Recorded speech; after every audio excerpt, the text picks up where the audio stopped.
In this episode of God Powered, we're talking about how we should handle setbacks. Now, there's a great example of this in Joshua chapter 7 and chapter 8. Now, in this story, they come across a little place called Ai.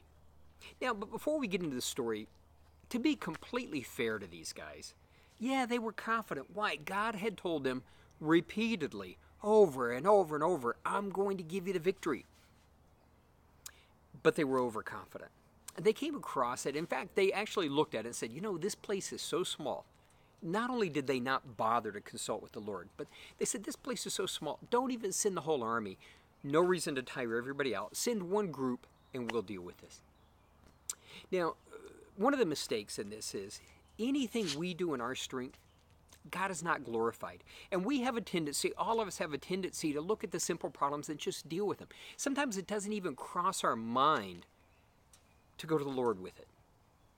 But in this case, the Lord wasn't with them, and they're defeated. And in the process of that defeat, they actually lost 36 men. Sometimes our mistakes can create pain. And their response was pretty similar to what mine can be sometimes, especially when you've created pain. When we've made a mistake, it's easy to slide into despair. And it says their hearts melted within them. Here's this little obstacle that they thought they could roll over, and now then they felt pain. So how should we handle setbacks? Well, it's always the same. The response is always the same, especially if it's our fault. We do what Joshua did, and he went to the Lord. Now, in the process, God said, I wasn't with you. Because before you did that, I wanted to deal with an issue. Now, in this case, there was some sin that God wanted to deal with before he was going to give them the victory. But there's times when we go to the Lord and he's going to say, hang on, I'm going to give you that victory. But wait, slow down. There's something here I want to deal with. And it's not always a bad thing. Sometimes God will say, hey, before I give you that victory, I want to work on the foundation. I want to strengthen this so you can handle the success.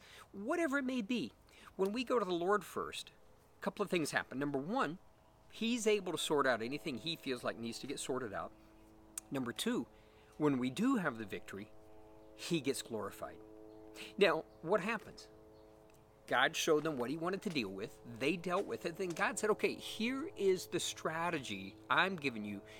And he says, I'm giving you the success. Just go do this. And they did. They had a complete victory.